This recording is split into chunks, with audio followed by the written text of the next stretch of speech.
अच्छे नाम था उनका, मोहम्मद खान, पता नहीं जो भी हो। तो टीपू सुल्तान भी उन्होंने बनाया था। तो वो बच्चों, संजय करके नाम था उनका। तो वो बच्चों को दिखाती हैं, आश्रम में बच्चे बहुत रहते हैं, तो मैं भी आके बैठ गया। अब रामायण सीरियल तो हम देख चुके थे, अब उसमें भी वैसे ही, और उसमें सीता का दृश्य आया, अशोक वाटिका का दृश्य। सीता बेचारी दुबली पतली लड़की बनी हुई थी, स्वरूप में अच्छी होगी तो उसको सीता बना दिया। और उसको ऐसा पाकर बेचारा, कहाँ से जाने वो मुसलमान की सीता में क्या शक्ति थी, क्या गरिमा थी। तो जहां से रावण ने तलवार निकाली तो सीता जी डर करके मंदोदरी के पीछे छुप गई, मुझे रक्षा करो। ये तो सब सत्यानाश कर दिया, सीता के जो ढूंढने वाली थी। सीता जी ने तिनका को दिखा कर क्या, तनके की तरह तुझे जला कर खाक कर सकती हूँ मैं। तो ये बात आप, इसलिए मैं आपको बताया विस्तार पूर्वक इस बात को, कि सीता जी को गुफा में ले जाने का कारण ये नहीं था कि सीता जी को राक्षसों से डर लगेगा, बल्कि राम जी को ये बात का डर था कि सीता जी राक्षसों को मारने नहीं देगी, इसलिए तुम इनको ले जाओ। ये माँ है, ये अपने सामने बच्चे को दंडित होते हुए नहीं देख सकती, इसलिए जनक सुता ले जाने के ही जाओ गिरी के अंदर, आवा निश्चर कटक भयंकर। और वो 14,000 निशाचरों की सामने आई सेना। और खरदूषण ने जब राम जी और लक्ष्मण जी को देखा तो आप सुनो खरदूषण ने क्या शब्द कहे, गौर से सुनिए, कि हम भरी जन में सुना हो सब भाई, हम भरी जन में सुना हो सब भाई, देखी नहीं ऐसी सुंदरता, देखी नहीं ऐसी, यद्यपि भागे कीने कुरूपा, यद्यपि भागे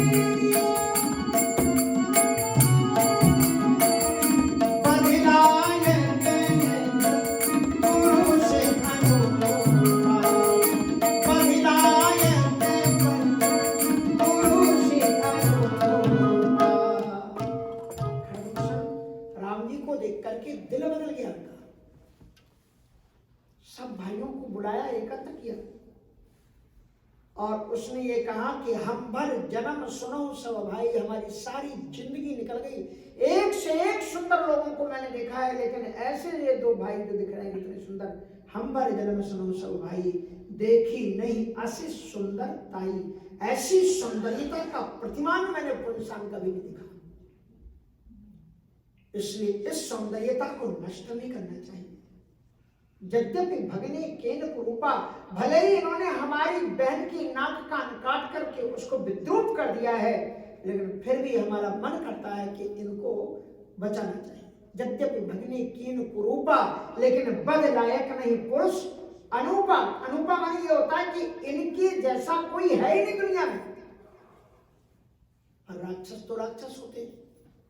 उन्होंने राम जी को छोड़ने की बात की, लेकिन एक ऑप्शन दिया, ऑप्शन माने भी विकल्प हुआ, ऑप्शन दिया, तुमको हम छोड़ देंगे, देव तुरंत निज नारी दुराई, और जीवत भवन जाहु दो भाई।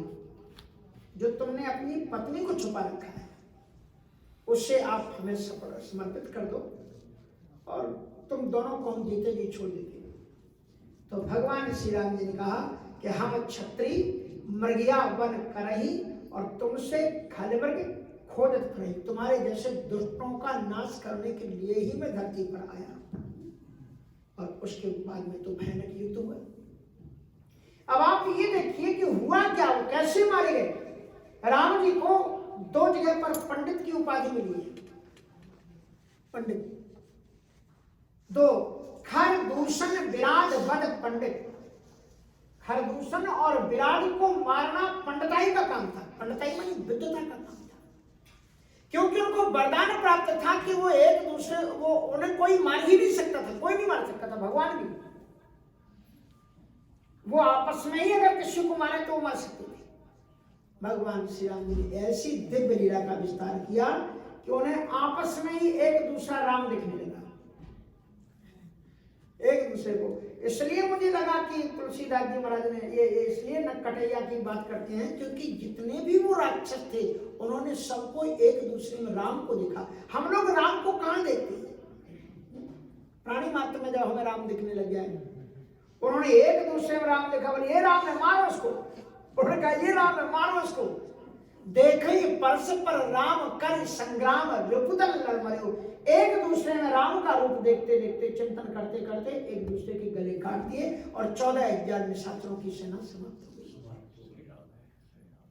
धुआं दे के कर दूषण के राम जाए सूप नखा रावण तेरा। धुआं दे के कर जाए सूप नखा रावण तेरा। धुआं देख कर दूषण केरा और जाए सूप नखा रावण तेरा। महाराज वो राक्षस तो मर गए, लेकिन राक्षसों को राम तक लाने वाली शूर्पणखा नहीं मरी, और वो वहीं छुप करके युद्ध देखती रही, क्योंकि मैंने कल बता दिया था उसकी भी प्रतिज्ञा थी कि जब तक एक एक राक्षसी की मैं चूड़ियां नहीं तोड़वा दूंगी। सो धुआं देख, धुआं माने जानते हो, जैसे अग्नि जलाई जाती है तो अग्नि जलती है, और जब वो लकड़ी समाप्त हो जाती है तब अग्नि जलना बंद हो जाता है, फिर क्या होता है, धुआं निकलता है। और हमारे भारतवर्ष में कहावत में तेरा धुआं निकाल देंगे कहते हैं। सो धुआं निकल गया, धुआं दे के खरदूषण किया, और जब देखा कि मर गए जल गए, धुआं निकल रहा है, फिर वहां से चलो मिशन में आगे बढ़ो। और तब शूर्पणखा कहां पहुंची, सीधे लंका रावण के पास। जाए शूर्पणखा रावण प्रेरा। और इस समय पर शूर्पणखा ने जो चौपाइयां रावण से बोली, अगर आपको ये ना बताया जाए कि शूर्पणखा की बोली हुई चौपाइयां हैं, तो आपको ऐसा लगेगा कि गीता का उपदेश है, कोई महात्मा ने उपदेश दिया है।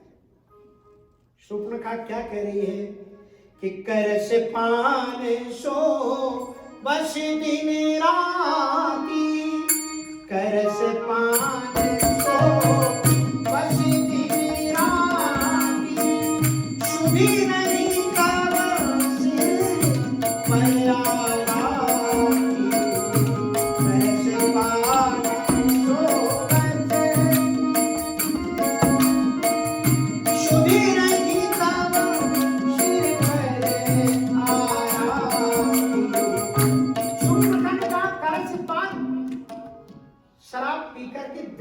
नशे में चूर्ण होकर के पड़ा रहता है। मूर्ख, तुझे मालूम नहीं तेरा दुश्मन तेरे सर पर चढ़ाया है। कर से पान सोबस दिन राती, और सुध नहीं तब सिर पर, तुझे ज्ञान नहीं है, तेरा आराती तेरा दुश्मन तेरे सिर पर चढ़ाया है। और उसके बाद में उसने जो चौपाइयां बोली है, जरा ध्यान से सुनिए, आपके लिए काम आ सकती हैं। कि राजनीति बिनो धन बिनो धन,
अब सुनिए क्या क्या बताया।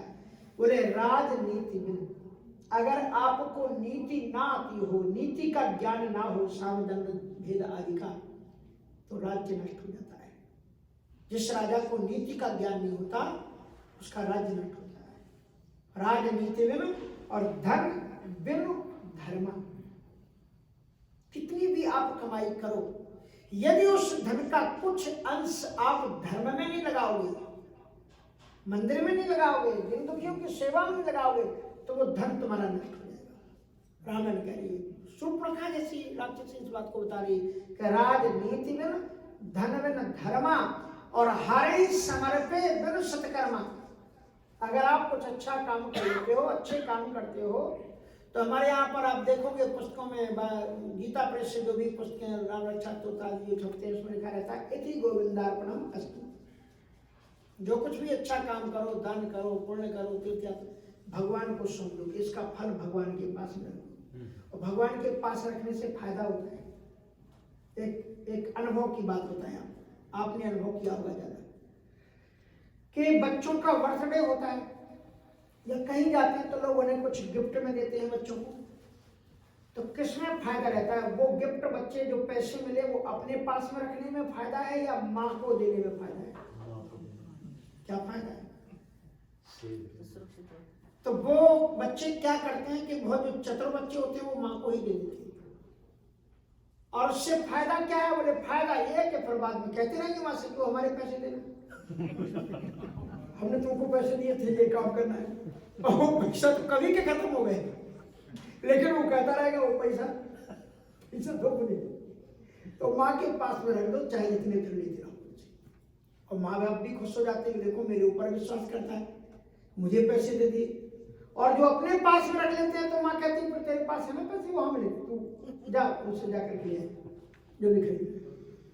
इसलिए जो पुण्य अगर तुम अपने पास में रखोगे तो राम जी कहेंगे तुम्हारे पास हो ना, तुम पुण्यात्मा हो, तो तुम अपने बल से पार करो। तुलसीदास जी कहते हैं नहीं विद्या नहीं बाहुबल, मेरे पास में कुछ भी नहीं है।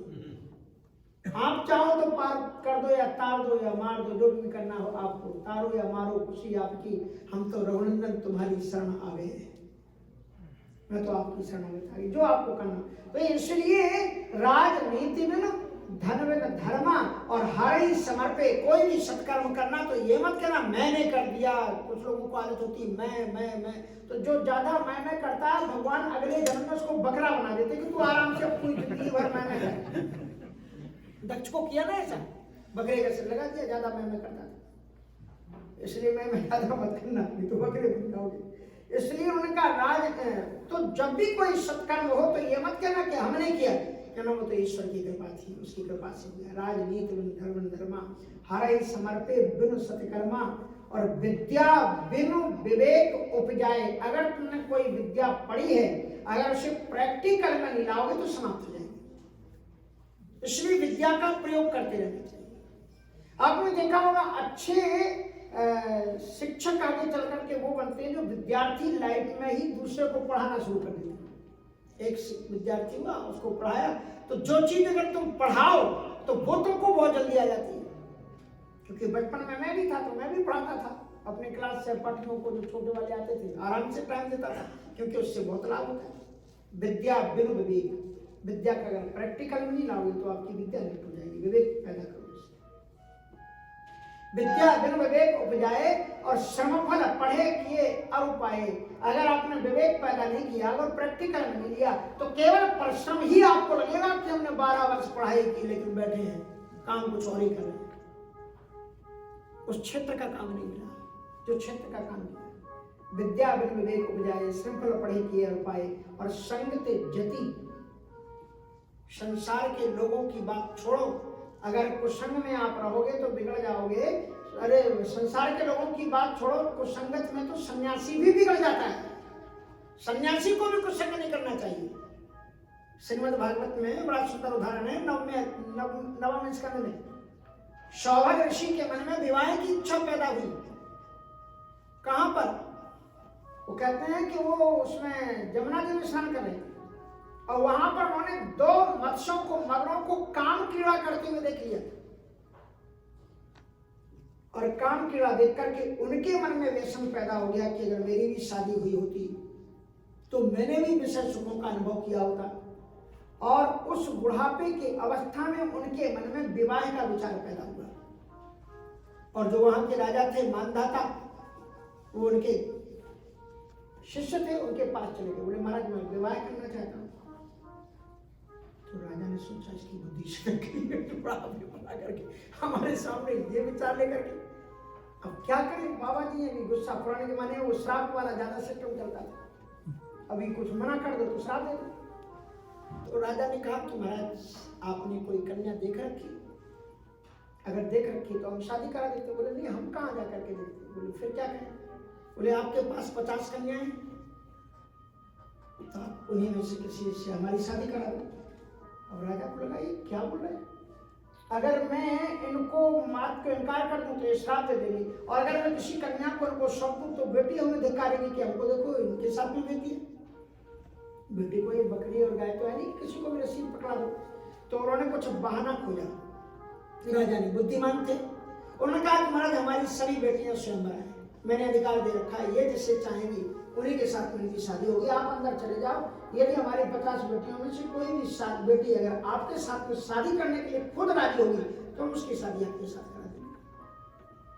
यह कथा सुना भागवत में, 7 दिन की कथा में हो नहीं पाती। तो उसमें महाराज आपको जब वो अंदर गए तो बड़ी तपस्वी थी, तपस्या के प्रभाव से बहुत ब्यूटीफुल शरीर बना लिया, दिव्य स्वरूप चमकते हुए अंदर गए। एक की बात कौन कहे, 50 की 50 कन्याएं पिताजी को टाटा बाय बाय करके महात्मा जी के साथ में चली 50। अब सोचो जो महाराज माला फेरते थे कितनी माला फेर पा रहे हैं। 1-2 वर्ष जैसे चला होगा, उसके बाद में बच्चों की जब श्रृंखला लगनी शुरू हुई तो एक को कपड़ा पहना है तब तक दूसरा ना के बाद हुए आ जाए, तीसरे को संभले तब तक चौथा हुए। अब भगवान ये क्या करना है। उस महात्मा ने रोते हुए 2 श्लोक बोले, उन्हें भागवत की बैरागी गीता कहते हैं। अहो इमं पश्यत में विनाशम तपस्विना सच्चरितमृतस्सो। संत के पास में सबसे बड़ा धन उसका सच्चरित्र ही तो होता है, कैरेक्टर ही तो होता है।